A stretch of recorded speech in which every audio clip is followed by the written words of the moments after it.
कहानी शुरू होती है। खिड़सू घाटी का सूरज धीरे धीरे पहाड़ों के पीछे से झांक रहा था। रघुनाथ के घर की रसोई कई दिनों से खाली पानी चल रही थी। कच्चे घर के अंदर सुबह सुबह रघुनाथ सूखी जमीन में हल चलाने के लिए बाहर निकलने की तैयारी कर रहा था। आज भी रसोई में कुछ नहीं है रघु, थोड़ी सी दाल थी, वो भी कल खत्म हो गई। उसने अपनी पत्नी की तरफ देखा, आंखों में थकान, चेहरे पर चिंताओं की रेखाएं। गीता, मैं कोशिश कर रहा हूं। खेत सूखा पड़ा है, बारिश का पता नहीं, बीज भी अच्छे नहीं है। बस हम कोशिश करते रहेंगे। कोशिश कब तक रघु? बच्चों की फीस बाकी है, मकान की मरम्मत बाकी है, और पेट भी भूख को कब तक समझाता रहेगा। उसकी आवाज बेहद धीमी थी, लेकिन हर शब्द भारी। कोशिश, हाँ मैं जानती हूँ तुम हार नहीं मानते, पर रघु पेट जब खाली होता है ना, तो दिमाग सवाल पूछने लगता है और दिल जवाब नहीं खोज पाता। गीता सुनो, तुम रो मत। अगर तुम टूट जाओगी तो मैं कैसे खड़ा रहूंगा? मैं टूट नहीं रही रघु, बस थक गई हूँ थोड़ा। गीता सुनो, तुम रो मत। अगर तुम टूट जाओगी तो मैं कैसे खड़ा रहूंगा? बस तुम लौट आना रघु, हार कर नहीं, थोड़ा मुस्कुरा कर। मैं लौटूंगा, क्योंकि ये घर सिर्फ मिट्टी का नहीं, हम दोनों का है। उसने हल उठाया, वह खेत की ओर चल पड़ता है। बाहर गांव की गलियों में रघुनाथ हल लेकर खेत की ओर जा रहा था। रास्ते में पड़ोसी धानु मिल जाता है। धानु थोड़ा ताना मारते हुए, ओ रघु, फिर उसी सूखी धरती को जोतने चला। अरे भाई, ये खेत तो अब थक चुकी जमीन है, ना बारिश, ना बीज, ना नसीब। सीधा सीधा क्यों नहीं मान ले कि वक्त खराब है? धानु हास्य और ताना एक साथ। मेहनत तो तू पिछले साल भी खूब कर रहा था, फसल कहाँ हुई? एक मुट्ठी चावल तक नहीं निकला। रघुनाथ रुक जाता है। उसके गले के अंदर कुछ भारी अटक जाता है। शायद गुस्सा नहीं, दर्द। धानु, खेत मेरा है और उम्मीद भी मेरी।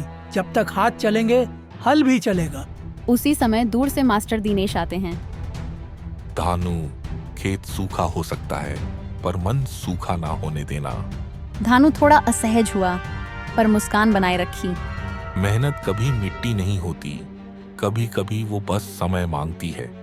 किसान हार जाता है तब नहीं जब फसल नहीं होती, बल्कि जब वह हल छोड़ देता है। सही कहा मास्टर जी। जब तक ये हल कंधे पर है, मैं हारने नहीं दूंगा खुद को। खेत मेरी रगों में है और मैं उसे छोड़ नहीं सकता। जा रघुनाथ, मिट्टी सुनती है, जो दिल से बोलता है। धरती उसे कभी धोखा नहीं देती। रघुनाथ ने एक गहरी सांस ली। वह आगे बढ़ गया। सूरज ढल चुका है। खिड़सू घाटी की शाम में हल्की ठंड और शांत सन्नाटा। गीता चूल्हे के सामने बैठे बैठे लकड़ी को धीरे से हिला रही है। रघुनाथ भीतर आता है। उसके कपड़े मिट्टी से भरे हुए। गीता नरम आवाज में उसके माथे को छूकर, इन थक गए होंगे, आज दिन कैसा था? जमीन अब भी बंजर खड़ी है, धरती फटी हुई है, जैसे उस पर भी बहुत दर्द हुआ हो। फिर उसकी आंखों में एक छोटी सी ज्वाला झलकती है। लेकिन आज दिल में मैंने एक बीज बोया है, उम्मीद का।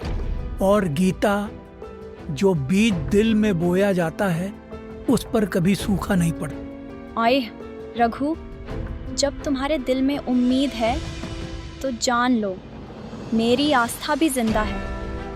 हम दोनों साथ हैं तो हमारे हिस्से का आसमान भी एक दिन जरूर बरसेगा, चाहे देर से, पर बरसेगा। गीता हल्का घबराकर, बुखार जैसा लग रहा है, इतनी धूप में काम किया होगा। बुखार नहीं है, थकान है बस। पर यह थकान मीठी है गीता, क्योंकि आज मैंने अपने अंदर कुछ फिर से जगते महसूस किया। क्या? हिम्मत। मास्टर जी मिले रास्ते में। उन्होंने कहा, किसान तभी हारता है जब वह हल छोड़ देता है। और गीता, मैंने हल नहीं छोड़ा। रघु, मैंने कभी तुमसे चावल या दाल की शिकायत नहीं की। मुझे बस यह डर था कि कहीं तुम थक कर चुप न हो जाओ, हाथ रुक न जाए। अब अगर मेरे हाथ रुक जाएंगे तो मैं तुम्हारी आंखों का साहस कैसे देख पाऊंगा? गीता की आंखें भर जाती हैं। अब आंसू छिपाए नहीं जाते। आज जब तुम खेत गए थे, मैंने भगवान से कुछ नहीं मांगा, सिर्फ इतना कहा, रघु को मत तोड़ना, उसका मन मत तोड़ना। तुम हो ना, तो कोई मुझे तोड़ नहीं सकता। हम दोनों साथ हैं, तो चाहे देर से सही, हमारे हिस्से का आसमान भी एक दिन बरसेगा। हाँ, बरसेगा, जरूर बरसेगा। शाम का समय, कच्चा घर, टूटा चूल्हा, खाली बर्तन। गीता चूल्हे के पास बैठी है। रसोई में सिर्फ खाली मिट्टी का घड़ा, एक पुरानी थाली और 2 सूखे कटोरे पड़े हैं। रघुनाथ धीरे धीरे अंदर आता है। माथे पर पसीना, पैरों में मिट्टी, आंखों में थकान। गीता उसकी ओर नहीं देखती, सिर्फ चूल्हे की सुनी राख को घूरती रहती है। गीता, देख, मैं थोड़ी घास और कंडे ले आया हूँ। आज चूल्हा जला लेंगे। चूल्हा तो जल जाएगा रघु, पर क्या पकाऊं? मैं शहर जाऊंगा, मजदूरी मिल जाएगी शायद। थोड़ा आटा, थोड़ा चावल ले आऊंगा। गीता उसकी ओर देखती है। उसकी आंखों में आंसू नहीं, डर है, खोने का डर। तू जाएगा ना रघु, तो यह घर खाली हो जाएगा। यहाँ जो कुछ भी जिंदा है वो तू है। तो क्या करूं गीता? दिन भर खेत में पसीना बहाता हूँ, जर्रा जर्रा निचुड़ जाता है, पर मिट्टी जैसे मुझे पहचानती ही नहीं। उसकी आवाज़ धीमी पड़ती है, बहुत धीमी, जैसे रोना आवाज़ बनने से पहले ही गुस्से में बदल गया हो। लगता है धरती भी मुझसे रुठ गई है। जा रूठी नहीं रघु, हम तो जैसे जिंदगी के रास्ते से ही कट गए हैं। बाजार वाले उधार नहीं देते, बच्चे दूध के लिए रोते हैं। और मैं आज, जब मैंने छोटी सी रोटी बनाने की कोशिश की, आटा भी खत्म हो गया रघु। वह अपनी खाली बर्तनों को दिखाती है, जैसे सच किसी मुकदमे की तरह सामने हो। देख, बस यही बचा है। रघुनाथ उसे देख नहीं पाता, उसकी आंखें भर जाती हैं। मैं असफल हूँ गीता, शायद तेरे लायक ही नहीं हूँ। क्या फायदा इस शरीर से जो अपने ही घर की भूख नहीं मिटा सकता। और ऐसा मत बोल रघु, तेरी मेहनत मेरी सबसे बड़ी कमाई है। काश मेरे हाथों में थोड़ी सी और ताकत होती तो मैं इस गरीबी का गला ही घोंट देता। गरीबी ने हमसे रोटी छीनी है, पर तू मत अपनी हिम्मत भी उसे दे देना। हम भूखे रह लेंगे रघु, पर मैं तुझे टूटते हुए नहीं देख सकती। गीता, आंसू बहते हुए मगर आवाज़ दृढ़। ताकत सिर्फ हाथों में नहीं होती रघु, दिल में होती है। और तेरा दिल मेरी पूरी दुनिया से बड़ा है। अगर कभी मैं हार गया ना गीता, तो बस मुझे याद दिला देना ये पल जब तू मेरे पास थी। तो तू गिरेगा नहीं रघु, क्योंकि तू अकेला नहीं है। हम गिरेंगे तो साथ, उठेंगे भी साथ। जी लेंगे गीता, किसी तरह। जब तक तू मेरे साथ है मैं लड़ता रहूंगा। दृश्य, रात, घर के अंदर छत से पानी टपक रहा है। घर की दीवारें हिल रही हैं, जैसे वे भी टूटने की कगार पर हों। गीता धीमे, रघु, ये घर भी अब हमारा नहीं रहा। कब तक हम जमींदार को किराया देते रहेंगे? जमीन तो पहले ही उसके पास गिरवी पड़ी है। मैंने कोशिश की थी गीता, उस साल जब फसल खराब हुई थी, सोचा था अगली बार कुछ अच्छा होगा, पर जमींदार ने मौका देखकर ब्याज बढ़ा दिया। गीता के चेहरे पर दर्द और गुस्से की मिली जुली लकीरें उभर आती हैं। गीता दर्द भरी आवाज में, किसान की मजबूरी ही उसकी सबसे बड़ी सजा बन जाती है रघु। सुख में कोई साथ नहीं देता और दुख में सब उधार वसूलने आ जाते हैं। वो खेत जहाँ मैं बचपन से हल चलाता था, जहाँ मेरे पिता की अब भी पसीने की महक है, आज वही खेत मेरे हाथ से छिन गया और मैं बस देखता रह गया। जमींदार ने खेत तो लिया रघु, पर हमारी मेहनत नहीं ले पाया, हमारे सपने नहीं ले पाया। लेकिन गीता, अब हमारे पास है ही क्या? घर उसका, जमीन उसकी, हम बस उसके किराएदार नहीं, उसके रहम पर जीते हुए परिंदे बन गए हैं। रहमत की उम्मीद अब इंसानों से मत रखना रघु। जिस जमीन पर हमने खून बहाया, उसी जमीन पर कोई और राज कर रहा है। ये भाग्य नहीं, ये अन्याय है, पर अन्याय हमेशा के लिए नहीं टिकता। रघुनाथ की आंखों से अब आंसू नहीं टपकते, वे जम जाते हैं जैसे दर्द पत्थर बन गया हो। आज मैं खुद से एक वादा करता हूँ, गीता जो हमसे छिन गया है उसे हम वापस लाएंगे, चाहे कितनी ही रातें भूखी काटनी पड़े। मैं तेरे साथ हूँ रघु। रोटी नहीं होगी तो मैं तेरे साथ भूख खाऊंगी, पर हार नहीं मानूंगी, क्योंकि हम गरीब हैं, पर बेइज्जत नहीं। अब दोनों की आंखों में डर नहीं, बस एक आग है।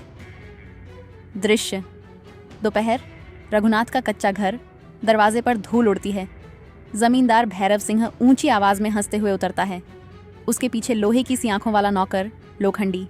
घर के बाहर रघुनाथ और गीता दोनों अचानक घबरा जाते हैं। लोखंडी ऊंची व्यंग्य भरी आवाज में, ओ रघु, देख कौन आया है, जिसका कर्जा लिए तू राजाओं की तरह घूम रहा है। ओ रघुनाथ, तैयार हो जा, बादशाह खुद आए हैं तेरा हाल पूछने। भैरव साहब नमस्ते। नमस्ते। अरे वाह, शिष्टाचार भी बचा है अभी तक। नमस्ते। नमस्ते से पेट भरता है क्या? जमीन लौट आई, पैसे जुट गए, तो बताओ कर्ज का हिसाब कहाँ तक पहुंचा? साहब थोड़ा समय दे दीजिए, बस कुछ दिन। मैं शहर जाकर मजदूरी कर लूंगा, पैसे ला दूंगा। सुना आपने साहब, ये कुछ दिन जो कभी खत्म ही नहीं होते। इधर देखो साहब, ये वही थोड़ा है जो इनके खून में ही लिखा है। गीता हिम्मत करके आगे आती है। उसकी आंखें लाल हैं मगर शब्द कोमल। भैरव साहब, हम आपका हक कभी नहीं मारेंगे, बस 2-4 दिन और घर में अनाज भी नहीं। भैरव साहब, हम झूठ नहीं बोल रहे, बस समय कम पड़ गया। मुझे आंसू नहीं चाहिए, मुझे मेरा कर्ज चाहिए। कानून यही कहता है, जो नहीं चुका सकता उससे जमीन ली जाती है। उन शब्दों में पत्थर की सख्ती थी। भैरव सिंह र ठंडी हंसी। ओह, अब दया की बानी, मुझे भूख की कहानी नहीं सुननी, मुझे हिसाब चाहिए। वो जमीन मेरे बाप दादा की है साहब, मैंने उसमें अपना बचपन बोया है। उसे मत छीनो, उसे मत छीनो। वो जमीन सिर्फ मिट्टी नहीं, मेरी रूह है साहब। मैंने उसकी मिट्टी में खेला है, मैंने उसी धरती में अपने माँ बाप को दफनाया है। कर्ज लेते वक्त ये सब याद नहीं था, अब भावुकता दिखा रहे हो। हम गरीब हैं साहब, पर इंसान हैं। हमारी मजबूरी मत खरीदोगे, बस थोड़ा वक्त दे दो। साहब, इन लोगों को जितना वक्त दोगे ये उतना ही सपने बुनते रहेंगे। साहब, इनके आंसू नमक वाले होते हैं, गले में फंस जाते हैं, सुनोगे तो दिल बिगड़ जाएगा। भैरव सिंह गीता और रघुनाथ की ओर झुककर बोलता है, आवाज जहरीली फुसफुसाहट में। सुनो, आज से ठीक 7 दिन, एक भी दिन ज्यादा नहीं, पैसा नहीं लाए तो घर से भी निकाल दूंगा, और जमीन तो पहले ही मेरी है। और हाँ, उस दिन रोना नहीं। रघुनाथ के हाथ हिलने लगते हैं। गीता का गला सूख जाता है। दोनों बस एक दूसरे को देखते हैं, बिना शब्द, बिना आवाज, बस दर्द। भैरव सिंह घोड़े पर बैठता है। समय चल रहा है रघु, और वक्त कभी किसी गरीब का दोस्त नहीं होता। जमींदार और लोखंडी हंसते हुए साथ निकल जाता है। दृश्य अगले दिन, गांव की चौपाल, दोपहर। माहौल में खबर गूंज रही है। भैरव सिंह आया था रघुनाथ के घर, 7 दिन का समय देकर गया है। हाय रामा, ये जमीन तो रघुनाथ की सांस थी। दादा परदादा ने जिस मिट्टी में पसीना मिलाया, उसे कागज की एक चिट्ठी छीन ले जाएगी। यह सोचकर ही दिल फटता है। कल रात गीता की रुलाई मेरे आंगन तक सुनाई दे रही थी। रघुनाथ उसे समझा रहा था, मत रो, सब ठीक होगा, पर उस आवाज में खुद कांप थी। बेचारी के आंसू चूल्हे पर गिरते हैं तो रोटी भी नमक बन जाती है। हिम्मत हिम्मत हिम्मत से कुआं नहीं खुदता, कर्जा लिया है तो चुकाना होगा। ये दुनिया दया से नहीं हिसाब से चलती है। धानु, मजाक की भी एक हद होती है। आज उसके घर की बारी है, कल तेरे घर की भी हो सकती है। धानु चुप हो जाता है, पर चेहरा अभी भी कट्टू। बूढ़ा मुंशीराम आवाज भर्राकर, भैरव सिंह कभी किसी को नहीं छोड़ता। जिसके हाथ में ताकत हो उसके कानों में करुणा की आवाज नहीं पहुंचती। पर रघु हार नहीं मानता। वो तो आज भी खेत गया था। इतना टूटा आदमी भी अगर हल उठा सकता है तो शायद भगवान भी देख रहा होगा। शायद बरसात उसके हिस्से भी आएगी। 7 दिन, बस 7 दिन। किस्मत भी कभी कभी एक ठंडी सांस लेकर देखती है, कौन टिकता है, कौन टूटता है। दृश्य बदलता है। रघुनाथ और गीता घर के बाहर, दोनों शांत पर टूटी हुई हवा में। रघुनाथ का चेहरा कठोर है, थकान से नहीं। रघुनाथ धीमी भारी आवाज में, पूरे गांव में खबर फैल गई है गीता। हाँ, सुना मैंने। लोगों की बोली भी कभी दुआ जैसी लगती थी, अब वही बोली जले घाव पर नून बन गई है। मैं सोचता था मेहनत इंसान को आगे ले जाती है, पर अब लगता है मेहनत के पास भी एक सीमा होती है जिसके आगे किस्मत हंसकर खड़ी हो जाती है। किस्मत नहीं रघु, किस्मत नहीं। ये जालिम लोग हैं जो खुद को किस्मत का रखवाला समझ बैठे हैं। जिनके पेट भरे हैं वही भूख का मजाक उड़ाते हैं। मैं सब खो सकता हूँ गीता, छत, जमीन, रोटी, पर अपनी इज्जत नहीं। ये लोग सोचते हैं कि हम टूट गए हैं, झुक गए हैं, पर ये हमारी थकान है, हार नहीं। हम टूटे नहीं रघु, कि हम बस थक गए हैं, बहुत थक गए हैं। रघुनाथ गहरी सांस लेकर मानो चलना सीख रहा हो फिर से। इन 7 दिनों में हम या तो खुद को बचाएंगे या अपने सपनों को अपने ही आंगन में जलते देखेंगे। तो चलो लड़ते हैं। हाँ, लड़ेंगे, रोटी से, किस्मत से, गरीबी से, और सबसे ज्यादा उस डर से जो हमें कमजोर बनाता है। कुछ क्षण चारों ओर गहरा, भारी, बोलता हुआ सन्नाटा। हवा भी स्थिर हो जाती है, जैसे दुनिया सुन रही। दृश्य सुबह, धूप हल्की, खेतों की पगडंडी। रघुनाथ हाथ में पुराना हल और फावड़ा लिए खेत की तरफ जा रहा है। गांव के कुछ लोग कुएं और चबूतरे के पास बैठे हैं। जैसे ही रघुनाथ उनके पास से गुजरता है, सबकी नजरें उस पर टिक जाती हैं। गांव वाला एक धीमे, चिंता भरे स्वर में, अरे रघु, सुना है भैरव सिंह आज धमका था कल? हाँ, आया था। और 7 दिन का वक्त देकर गया, जैसे जानते थे, पर फिर भी सुनने में दर्द था। रघुनाथ धीरे से सिर हिलाता है। वो हाँ शब्द से भी भारी है। धानु पहले जैसा व्यंग्य, होंठ टेढ़े करके, अरे देखो भाई, कर्जा लिया था तो चुकाना पड़ेगा। ये कोई दया धर्म की दुकान थोड़े है, कानून सबके लिए बराबर है। मास्टर दिनेश खड़े होते हैं, आवाज गहरी और शांत। धानु, कानून से पहले इंसान होता है। जिन आंगनों में भूख रोती है वहां ताने नहीं बोए जाते, दुआ बोई जाती है। धानु की गर्दन झटकती है, पर इस बार वह जवाब नहीं ढूंढ पाता। मैं कर्ज चुकाना चाहता हूँ, भागकर अपनी पीठ छुपाने वालों में से नहीं हूं मैं। बस थोड़ा समय मांगा। रघु बेटा, तू मिट्टी का बेटा है। जिस मिट्टी में खेला वही मिट्टी तुझसे कभी बेवफा नहीं होगी। अगर तू कहे तो हम सब मिलकर तेरा खेत जोतेंगे। हर हाथ हल बनेगा, हर पसीना दुआ बनेगा। मैंने कभी किसी से मांगा नहीं बाबा, हमेशा सोचा मेहनत ही काफी है। पर आज डर लगता है कि वो खेत, वो मिट्टी जहां मेरे बाप की आखिरी सांसों की गर्मी अभी भी है, वो किसी और के नाम ना हो जाए। हम सब तेरे साथ हैं रघु। गरीबी बस इम्तिहान है, अंत नहीं। जिनके हाथ खून पसीने से रंगे हों, उनका समय एक दिन जरूर लौटता है। अगर भैरव सिंह जुल्म करेगा तो गांव खामोश नहीं बैठेगा। यह मिट्टी एक की नहीं, हम सबकी है। रघु, तू अकेला नहीं है।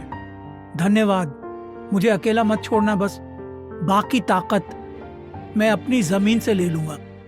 भैरव सिंह नाम ही काफी है। जिसके साथ खड़ा हो जाए ऊंचा उठ जाता है, जिसके खिलाफ हो जाए मिट्टी में मिल जाता है।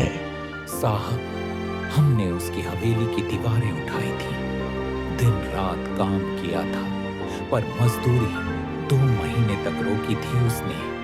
हम आवाज तक नहीं उठा पाए। कानून गांव में नहीं चलता बेटा। यहाँ चलता है किसका रसूख, किसके दरवाजे पर कितनी बंदूकें टंगी हैं। धानु, जो हमेशा ताना मारता है, लेकिन अब उसकी आवाज धीमी, कांपती।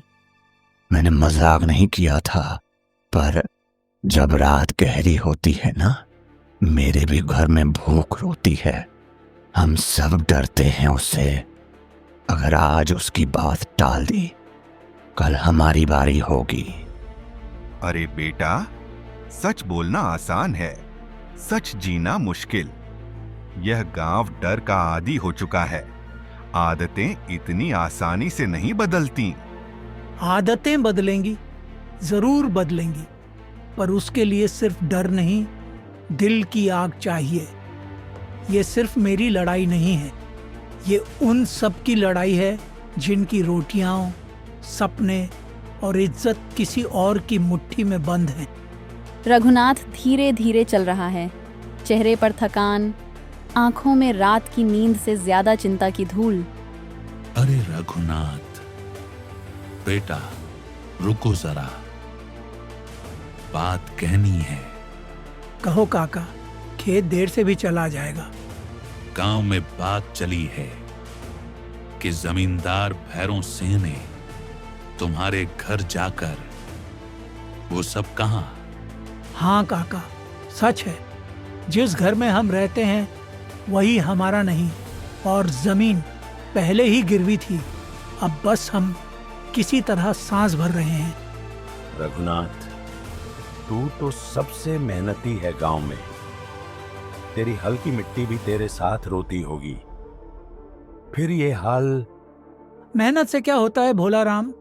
जब हालात साथ छोड़ दें तो मिट्टी भी हाथ से रेत की तरह फिसल जाती है। वो भैरव सिंह को तो बस खून पीने की आदत है। हर साल किसी न किसी का घर, खेत, बैल सब छीन लेता है। पर कोई उसके सामने बोले तो पूरा गांव उजड़ जाए। रघुनाथ, तेरी गीता जी सुबह रो रही थी, हमारे दिल भी बैठ गए। घर संभालना कितना कठिन होता है, हम औरतें जानती हैं। गरीबी से लड़ना अलग है, पर उम्मीद टूट जाए ना तो आदमी अंदर से बिखर जाता है। हमने सुना भैरव सिंह ने कहते हुए कि 1 हफ्ता फिर घर खाली। सच है क्या? रघुनाथ सिर झुका देता है, हल जमीन पर टिका देता है, गला भराता है। हाँ, 1 हफ्ता। गांव में अचानक चुप्पी, हवा तक रुक जाए जैसे। मंगत राम आंखों में आंसू चमकते हुए, बेटा, घर छिन जाए तो आदमी कहीं का नहीं रहता, पर तू अकेला नहीं है। गांव तेरे साथ खड़ा है। हम सब हैं, समझा? बस दुआ करिए काका, किस्मत एक बार मुस्कुरा दे, बस एक बार। मुस्कुराएगी, हम सबको भरोसा है। दृश्य, दोपहर, सूरज तेज। रघुनाथ खेत में झुका हुआ मिट्टी तोड़ रहा है। पीठ पसीने से भीगी, हल्के हाथ कांप रहे हैं, पर मेहनत रुकती नहीं। दूर एक पेड़, उसकी छाया में थोड़ी राहत। रघुनाथ वहां जाकर खड़ा होता है। तभी दूर से मास्टर शंभुनाथ आते दिखाई देते हैं।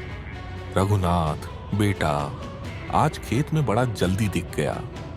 चेहरे पर थकान नहीं, बोझ दिख रहा है।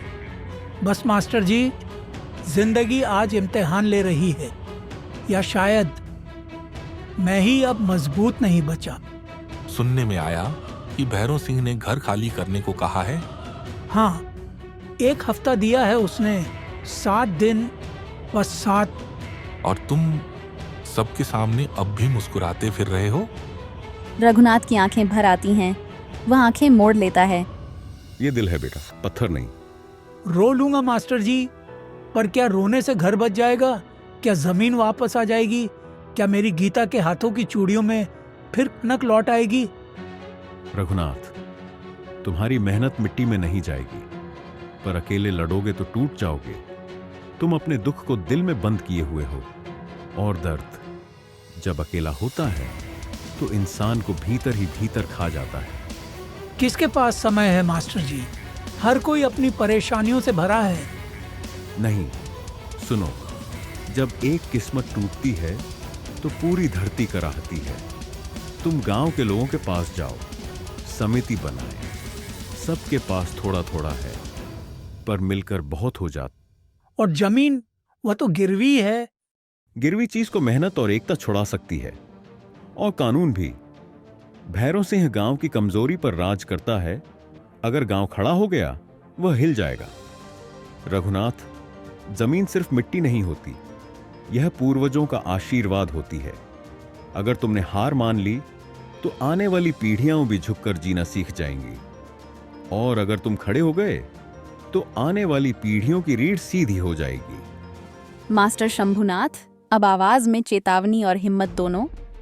नहीं, सुनो, जब एक घर गिरता है पूरी बस्ती की नींवें कांपती हैं। अगर आज तुम्हारी जमीन गई तो कल किसी और की जाएगी। रघुनाथ थोड़ा धीरे धीरे ऊपर देखता है। यह मिट्टी सिर्फ खेत नहीं है, यह तुम्हारे पिता की याद है, तुम्हारी मां की प्रार्थना है, तुम्हारे बच्चों की रोटी का वादा है। मेरी लड़ाई सिर्फ भूख की नहीं, मेरी लड़ाई इज्जत की है। मास्टर शंभुनाथ मुस्कुराते हैं, नरमी से, जैसे किसी बेटे को आखिरकार जागता देख रहे हों। यही बात थी जो सुननी थी मुझे। शाम को चौपाल में आना, मैं गांव को बुलाऊंगा। आज बात होगी, डर की नहीं, हक की।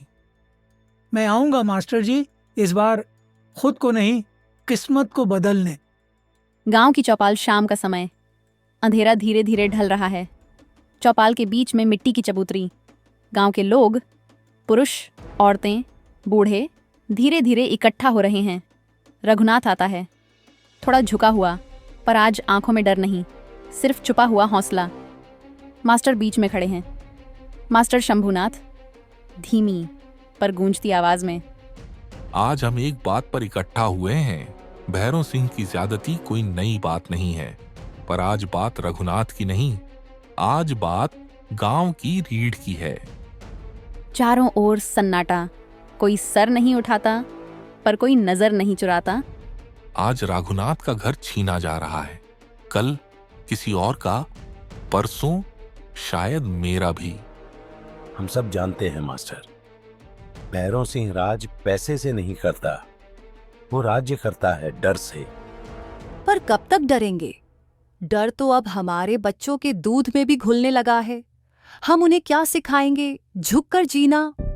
रघुनाथ धीरे धीरे, सांस गहरी, आंखें लाल, आवाज स्थिर। पहले लगा यह मेरी किस्मत की मार है। सोचा मैं ही कमजोर हूं, मैं ही हार गया हूं। रघुनाथ अब मजबूत। आज समझ आया, अगर हम चुप रहे तो हमारी आने वाली पीढ़ियां भी चुप ही पैदा होंगी। मैं लड़ना चाहता हूं, जमीन के लिए नहीं, अपने मान के लिए, अपने बच्चों की रीढ़ के लिए। हम सब देंगे साथ, जो देना होगा, अनाज, पैसा, मजदूरी, सब मिलकर जोड़ेंगे। लड़ाई खेत की नहीं, गौरव की है। हम पंचायत में शिकायत करेंगे, हुकूमत तक बात जाए, हम ले जाएंगे। हम डरेंगे नहीं, क्योंकि भैरव सिंह सिर्फ दबाता है, वह कानून नहीं है। बस एक बात याद रखना सब, जब तक हम साथ हैं, भैरव सिंह कितना भी बड़ा हो जाए, वो अकेला है। तो तय रहा, कल सूरज उगे उससे पहले हम खेत में होंगे। दृश्य भैरव सिंह का हवेली। रात। भैरव सिंह बड़े लकड़ी के सिंहासन जैसे आसन पर बैठा है। लोक आंधी दौड़ता हुआ अंदर आता है। मालिक, बात बहुत बिगड़ रही है। सांस ले और बोल। गांव भर चौपाल में जमा था। मास्टर शंभूनाथ, मंगतराम, भोलाराम, सब और रघुनाथ भी, सब आपके खिलाफ खड़े हो गए। मालिक, गांव अब चुप नहीं है। आज चौपाल में सब इकट्ठा थे। मास्टर शंभूनाथ ने खुलकर कहा, डर की जंजीरें टूट रही हैं। रघुनाथ ने भी सिर उठाकर बोला। वे तीन चुपके से खेत की ओर बढ़ते हैं। खेत के भीतर फसलों की सरसराहट उनके कदमों में खो जाती है। लोखंडी, पहले उन डेरों को जला दे जो पास लगे हैं। गुलराम, फसल के बीच में पैर रखकर दाने दान कुचल दो, ताकि सुबह जब वे उठें तो सिर्फ राख मिले। मालिक, एक बार कर दूं, लोग फिर क्या रोएंगे, मैं देखना चाहता हूं। और अगर कोई जिगर दिखा दिया तो उसी जिगर पर मिट्टी उड़ाऊंगा। लोखंडी मशालों को फसल के डेरों के पास लगाता है। छोटा सा अलाव फूटता है जो 100-200 बालों में फैलता है। आग चुपके से लपटें बनाती है और तिनके सरसराने लगते हैं। रात की हवा में आग की चीखें, फसलों की चीख जैसी आवाजें घुलती जाती हैं। पर गांव सो रहा है या सोने का नाटक कर रहा है। याद रखना, हमें किसान को उम्मीद से वंचित करना है। जब उसकी उम्मीद टूटेगी तो वो खुद अपने मुंह में ठोकर मार लेगा। और अगर कोई बीच में रोकने आया तो फिर उसे बता देंगे कि ये उसकी ही मोहलत थी जो खत्म हो गई।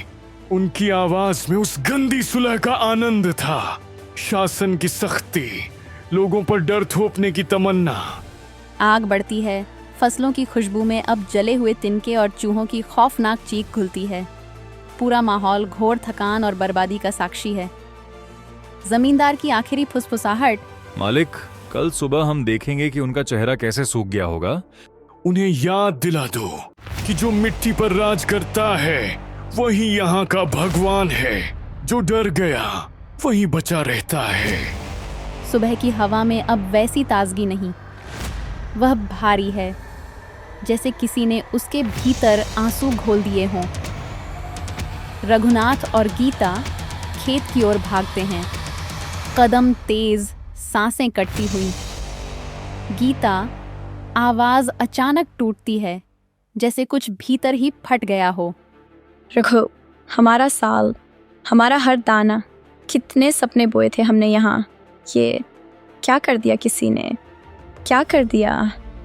ये फसल नहीं थी गीता, ये हमारी साल भर की सांसें थीं, ये उम्मीद थी।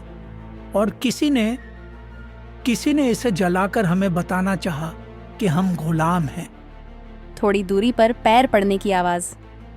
मास्टर शंभूनाथ, कुछ बूढ़े किसान, कुछ औरतें, सब एक एक कर खेत में आते हैं।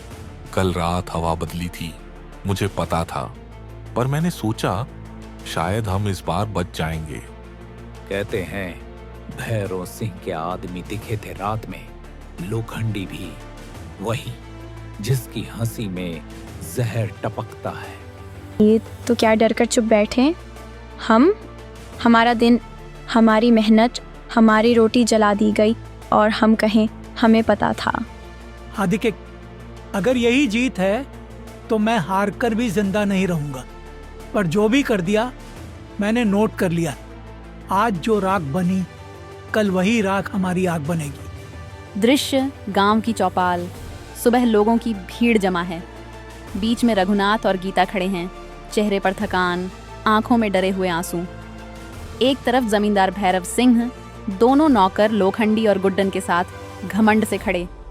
सामने सरपंच अपनी चादर संभालते हुए बैठा, मास्टर जी भी पास में। सरपंच, आवाज में ठंडा फैसला और थोड़ी घबराहट। सभा शुरू होती है। रघुनाथ, तूने जमींदार से लिया कर्ज चुका लिया या नहीं?